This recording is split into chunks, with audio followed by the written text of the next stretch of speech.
Quer dicas de livros incríveis para você e para toda a família? Então fique com a gente aqui no nosso Clube do Livro. Está no ar o Educação.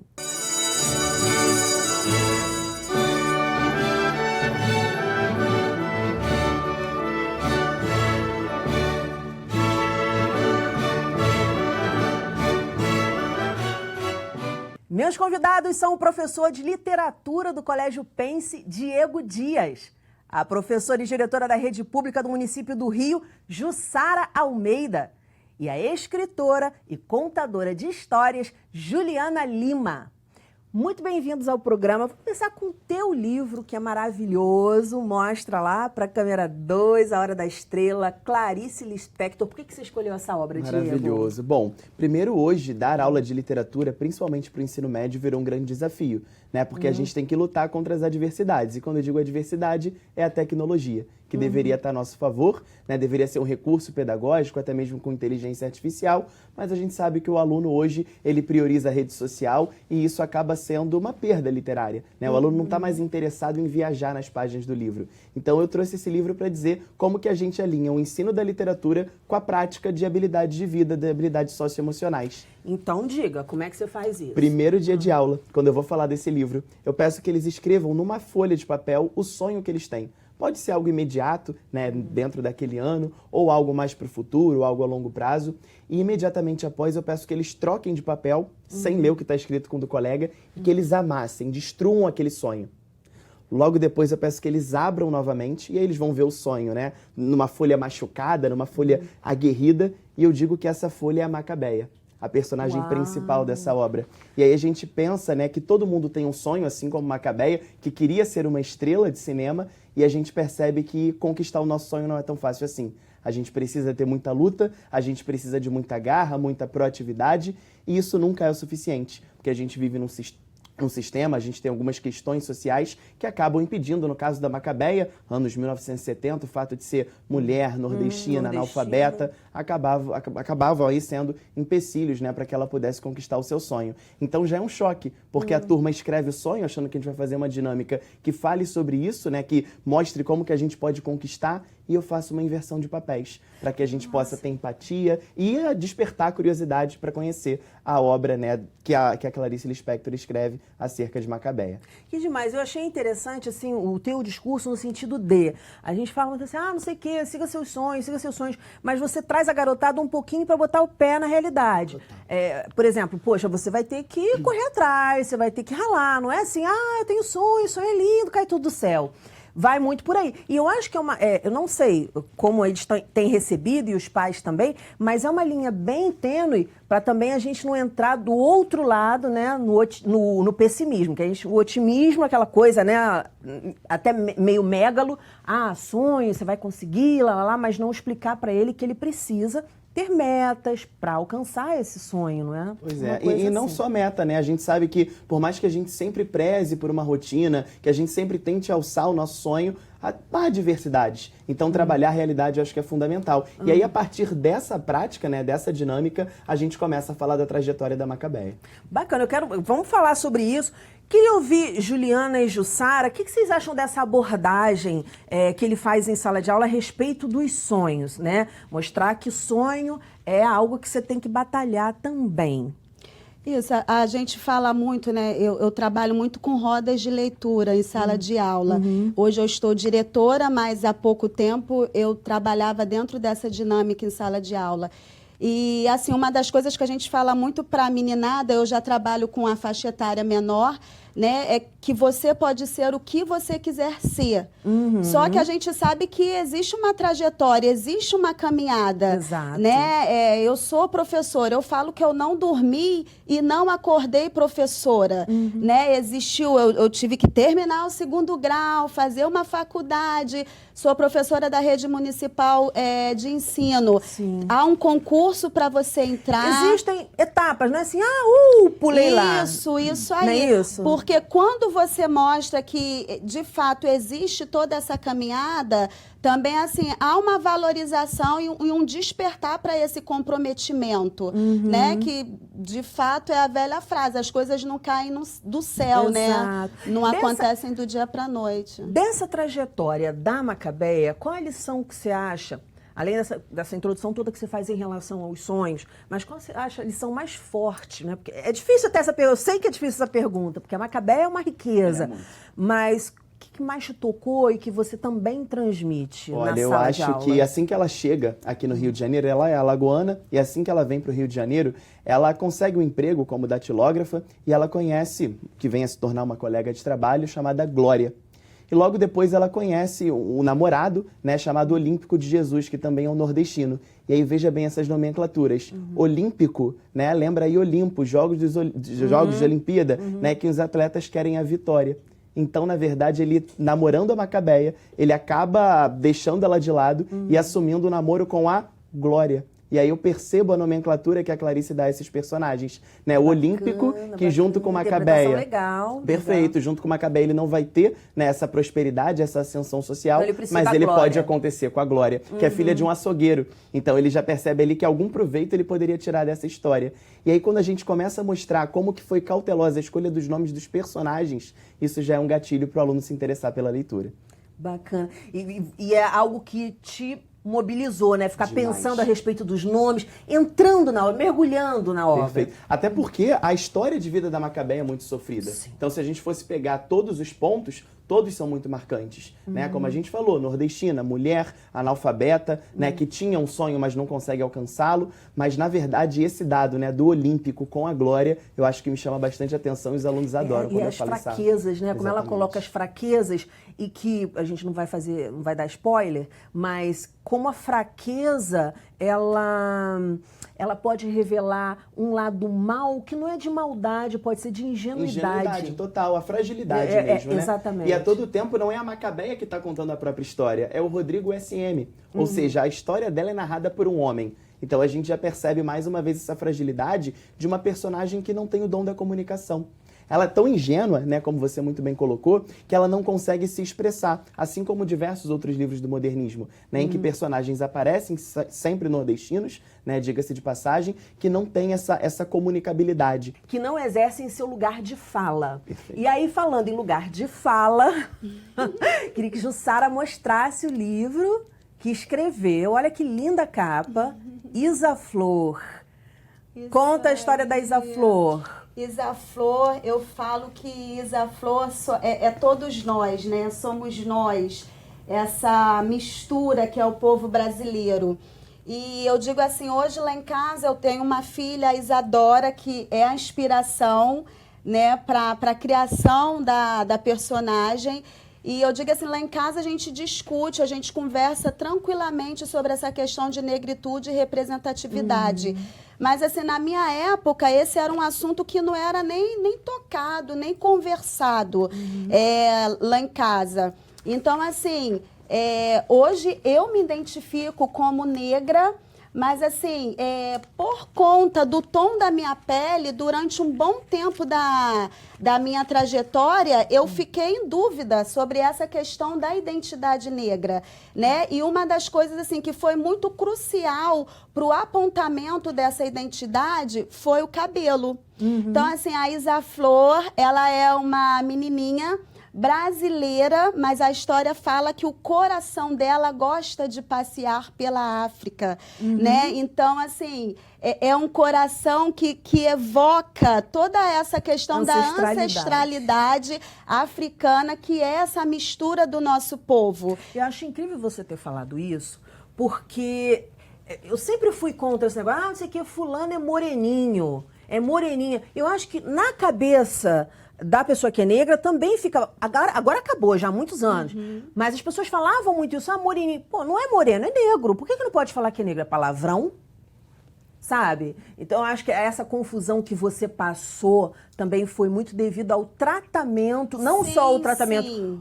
por conta de um preconceito escancarado, mas de um preconceito velado, tipo assim, é moreninha, é escurinho, Se a não gente pode falasse falar. preto ou negro, soava assim como se fosse Palavra feia. um desrespeito, como se fosse ofensa, né? E hoje em Exato. dia eu também falo negro, falo preto, eu não falo moreninho, não. Não, certo é esse negro. Sim. E quando eu tô lá com a meninada, com a garotada, eu falo isso para eles. A palavra é negro, né? Parece que a gente fica com medo de pronunciar, tem medo de falar. É negro, não tenham vergonha, eu sou negro, meu cabelo é crespo.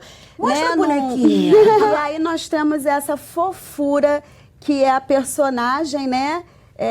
De uma forma lúdica, quando eu conto a história para as crianças, quando eu apresento a boneca para as crianças, elas ficam enlouquecidas, porque assim, de fato, é esse simbolismo, né, todo lúdico que traz essa afirmação da identidade negra, né? Então, Linda, linda, linda, linda. a gente tenta Amei. trazer toda essa questão para estar propiciando essa identificação para as crianças. Uhum. Depois eu quero que você volte e mostre o teu livro, porque eu tô preocupada com Juliana lá. A gente tem muita coisa bacana para falar nesse programa e o tempo, voa. Fala, Juliana, o que você trouxe pra gente? Qual a dica de leitura? O meu livro, O Tesouro da Palhaça Beterraba, como a Ju, a minha inspiração foi a minha filha, a Ana Júlia, que agora está com 6 anos. E eu escrevi esse livro porque eu queria uma história que incentivasse a minha filha a ter a infância que eu tive. Conhecer os brinquedos que fizeram parte da minha infância. E eu comecei a perceber que o único brinquedo dela era o telefone celular. No início, quando eu dei o celular para ela, ela só tinha 10 meses. E ela ia lá com o dedinho, mexia em tudo. Eu achava aquilo o máximo, eu achava até que a minha filha era inteligente demais. Sim, os pais... Só que quando eu, assim, comecei a ir em outras casas, assim, comecei a observar as outras crianças, eu comecei a ver, assim, até em consultórios de pediatra, antigamente tinha brinquedo, tinha aquele monte de coisa, e hoje em verdade. dia as mães já entram lá, já pedem a senha do Wi-Fi, eu comecei a me preocupar com aquilo. Que não era só a minha filha, que eram todas as crianças de todos os lugares onde eu ia, as crianças estavam com um celular, com um tablet o tempo todo. E eu tive essa ideia de criar essa história, porque eu, como mãe, eu tenho autoridade para proibir, mas eu não queria proibir, eu queria incentivar. Isso que eu acho o máximo na tua fala. É porque geralmente, vou proibir, vou restringir. E você fez o contrário. Qual foi a tua estratégia? Eu achei divina. Eu criei um personagem, eu tinha feito uma oficina de palhaçaria há pouco tempo, e para criar a minha palhaça, eu tinha que dar um nome a ela. E eu lembrei de um amigo no hospital onde a gente trabalhava junto, que ele me chamava de Beterraba por causa do meu cabelo. Aí na mesma hora eu lembrei, Palhaça Beterraba, e eu criei essa história da Palhaça Beterraba, que ela ganhou um baú que passou pela família toda, e a Beterraba vivia na Palhaçolândia, um lugar onde só tem palhaço, lá é uma palhaçada só. Então, o objetivo da Beterraba é derrotar o vilão Ai Feio. O Ai Feio foi o vilão que eu... Ai, feio foi tudo! E eu falo com as crianças assim, com a minha filha, com os amigos dela, com as crianças onde eu vou contar a minha história, que eu preciso de crianças corajosas para me ajudar a derrotar o Ai Feio. E eles falam assim, não, eu vou bater no Ai Feio, eu vou deixar ele descarregado, eu vou tirar a bateria. E o Ai Feio é a minha irmã que faz, a Raquel Lima. E às vezes eu falo, as crianças até querem bater, querem chutar, e eu falo, não, só existe uma maneira de derrotar o Ai Feio. É se vocês deixarem o tablet, o celular e brincarem com brinquedos. E eu preciso de crianças corajosas para me ajudar a derrotar o Ai Feio. Que aí o Ai Feio, olha já eu criando. Porque o Ai Feio vai se sentir isolado, sozinho. Não, eu falo que ele... derrotar ele, deixa ele lá no cantinho. Eu falo que toda vez que uma criança pegar um brinquedo e largar o celular, o Ai Feio vai perdendo as forças, até a gente derrotar ele para sempre. Perfeito. E eu tenho um projeto, Quintal da Juju, que funciona no quintal da minha casa, que antes do livro eu comecei com esse projeto, onde eu reúno crianças para ensinar brincadeiras antigas, que são filhos de amigos, são amigos da minha filha, porque eu comecei a perceber assim, que a minha filha, Ana Júlia, ela se divertia muito em festa de aniversário, ela queria muito estar junto com os amigos, ela gosta muito da escola onde ela estuda. Foi uma das minhas, uma das principais inspirações para mim foi a escola que a minha filha estuda, que é o Espaço Adoleta, uma escola socio-interacionista. E toda vez que a minha filha chegava da escola, ela falava, lá eu pulei corda, lá eu brinquei disso, daquilo que eu não via em outros lugares. Aí eu comecei a ensinar, a pular corda, e comecei a reunir as crianças no quintal da minha casa, porque hoje em dia eu queria que ela fizesse o que eu fazia quando eu era criança. Não, entendi. E o que eu achei bacana é que você se envolveu. Você fez algo, você chamou, você brincou. O Diego, no início, estava falando disso, né? Da importância do livro para deixar também a tecnologia de lado. Eu já gravei vários programas aqui falando da importância da tecnologia, de como ela é útil, mas eu acho que cada coisa também no seu devido lugar, espaço e momento. Claro. Não é isso? Nesse sentido, como é que você encara aí, porque foi uma obra, assim, corajosa, eu acho que é uma obra corajosa sua, quando você bota ai feio. Até eu não sei como é que ficou isso, não teve problema nenhum até então em relação a essa, né, analogia, vamos dizer assim, que você fez, a esse trocadilho, enfim, que você fez. E a Clarice, ela também teve muita coragem, foi no momento já, né, próximo à morte dela, mas ela teve muita coragem também para compor essa personagem que é tão brasileira, mas que as pessoas também têm tanto medo de falar, porque falar dessa fragilidade, né, de um momento até quando você acha que não tem mais sonhos. Conhecer esse Brasil no universo lá da sua escola, nas suas turmas, também foi um motivo pelo qual você escolheu a obra? Como é que é essa escolha de obras? Sim, a gente escolheu primeiro essa obra porque no ano passado ela foi leitura obrigatória da UERJ, na Universidade Estadual aqui do Rio de Janeiro. Então a gente teve que trabalhar como leitura obrigatória. Mas o que eu fiquei muito feliz é que os alunos não leram por obrigação, né? Justamente por esse desejo de querer conhecer a partir da dinâmica socioemocional. Então isso tem feito parte das nossas escolhas de livro. Nós escolhemos também livros para o Fundamental 2, como O Extraordinário, né? Que é uma obra que fala de bullying. A gente escolhe Harry Potter, que é uma obra que acaba falando sobre o trabalho em equipe, né? Também da invisibilidade social. A gente escolhe obras que valorizam a mulher brasileira. Então, acho que esse lado socioemocional da escolha do livro acaba sendo um gol que a gente sempre marca. Agora, eu preciso dizer que eu estava apaixonado aqui pelo livro da Jussara, né? E eu acabei lembrando uma ponte que a gente fez esse ano mesmo no trabalho com pré-vestibular, que foi A Macabeia com Carolina Maria de Jesus, né? Escritora negra. E aí, ela falando aqui dessa boneca que eu realmente estou apaixonado, da Isa Flor, eu acho que casou, né, perfeitamente a Macabeia, a importância da personagem Macabeia, da invisibilidade social da Macabeia com a invisibilidade social da mulher negra. E aí a gente sempre faz essa ponte também. E muitos alunos, o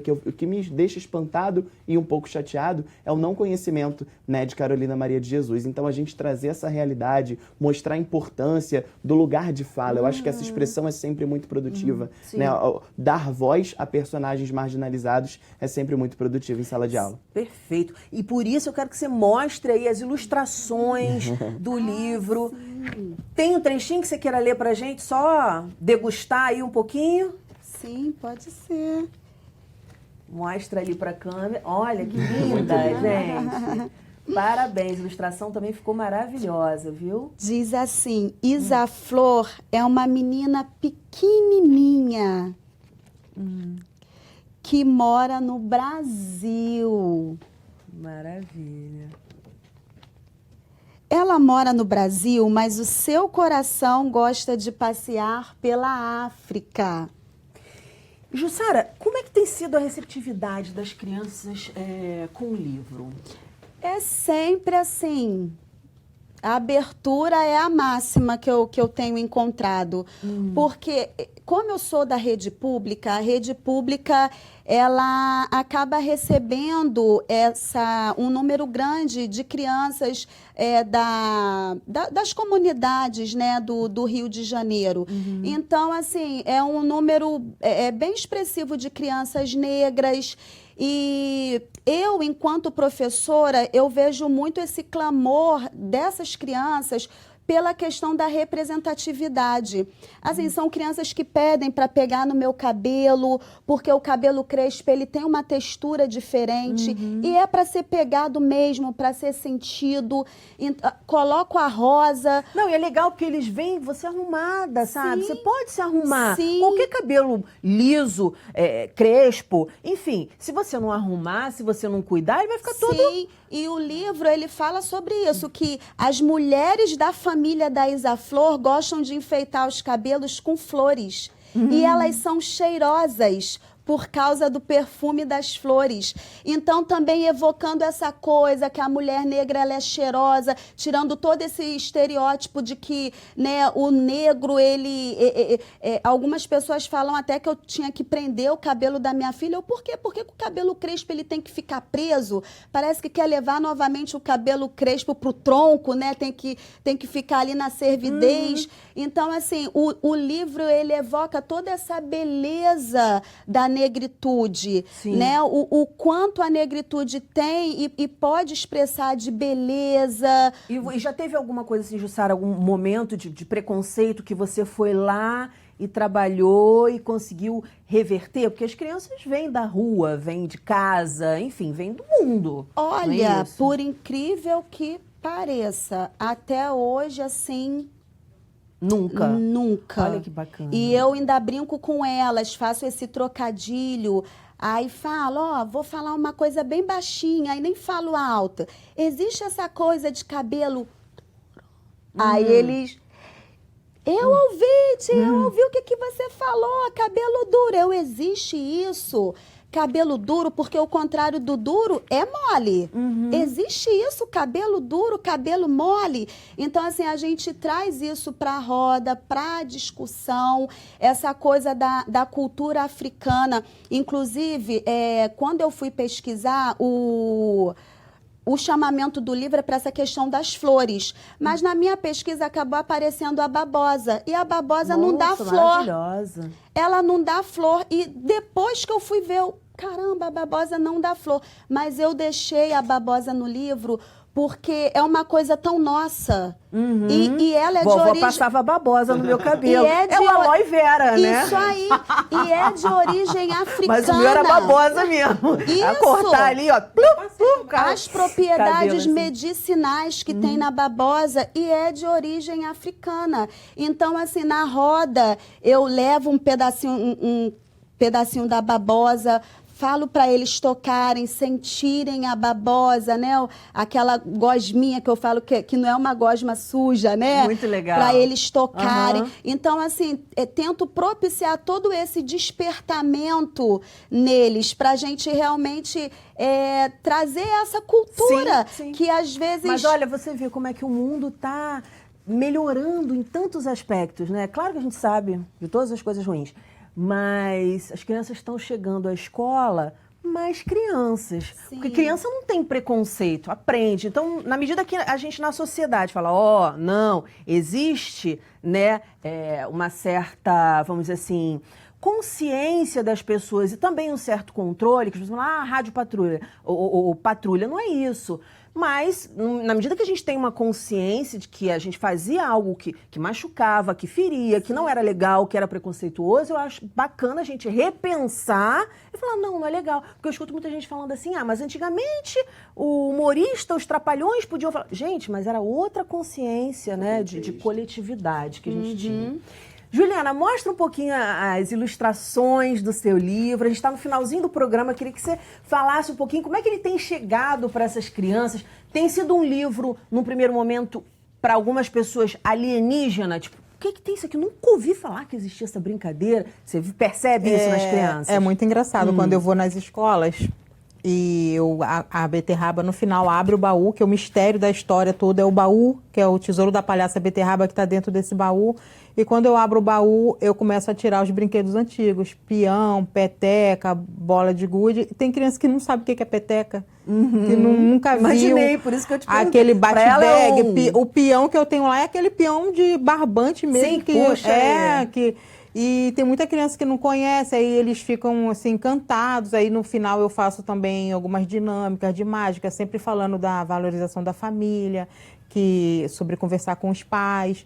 Aí eu tenho, nesse bate-papo com eles, tem criança que fala assim, Beterraba, eu vou te ajudar a derrotar o ai feio. Meu pai e minha mãe trabalham muito, mas eu te prometo que eu vou brincar com a minha babá.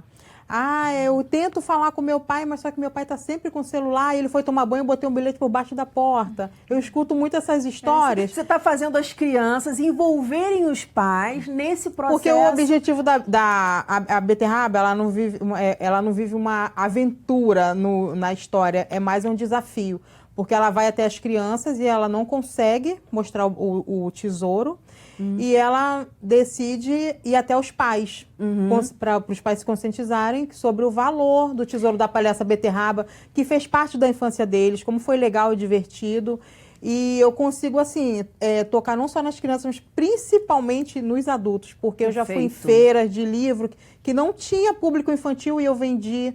Teve um vovozinho que levou 6 livros, ele falou que ia dar um para cada neto. Ai, que gracinha! Entendeu? Que gracinha. Então, assim, foi um problema que eu passei na minha casa com a minha filha, que ela só brincava com o telefone, e através do meu projeto, através da minha história, da história que eu criei. Você está conseguindo ajudar? Eu estou conseguindo, pelo menos as crianças que frequentam o meu projeto, as crianças que levam meu livro para casa nas escolas que eu vou contar a história, eu sempre tenho assim um retorno de que a criança está disposta a derrotar o ai feio, quer ajudar a Beterraba. Eles falam, Beterraba, eu vou te ajudar, tá?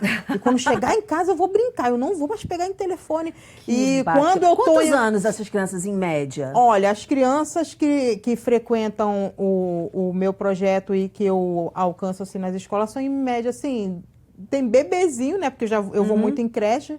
Bebezinho até 6, 7 anos, já contei história até para o 5º ano e eles gostaram. Eu já contei histórias para funcionários de loja. E os adultos gostam. Não tem essa coisa de faixa etária. Eu te perguntei porque o empenho deles é tão grande em te falar que vai largar, que eu falei assim, será que é adolescente? Porque adolescente já tem um apego já de alguns anos. Não, mas já, assim, já é outro trabalho, né? E os adultos, eu faço uma dinâmica que eu leio um trecho de um poema, de um escritor até lá de Nova Iguaçu, né, lá da Baixada, e ele fala disso, sobre a importância do abraço. Aí no final ele fala assim, porque há abraços à procura de novos laços. Aí eu leio esse trechinho da poesia dele. E tem mães assim, eu sempre coloco a mãe com o filho, e tem mães que se emocionam, que choram. Aí eu falo sempre que a internet, ela te aproxima de um parente que mora em outro estado, mas te afasta do seu filho que está sempre ao seu lado. Aí sempre tem emoção, porque às vezes a gente faz sem perceber. Às vezes a criança está ali, quer chegar perto da mãe, aí a gente... Não, vai tomando e você vai se cegando, porque é tanta coisa para ver ali na palma da tua mão, você vai, né, viaja. Então, quer dizer, é algo que seduz mesmo. E os parentes hoje em dia... acompanham tudo da criança, mas pelo Facebook, não visita, é isso que eu falo, vamos se unir. Não, essa coisa da brincadeira antiga, da abraçar, vamos dar mais beijos. Sim, vamos ralar o joelho, né? Só ralar, só ralar. Gente, muitíssimo obrigada pela participação no programa, parabéns pelo trabalho, sucesso e voltem para outros clubes do livro. O nosso programa fica por aqui, na segunda-feira que vem tem muito mais às 9h da noite. Educação, se você não se envolver, não rola. Dias felizes, paz e até lá.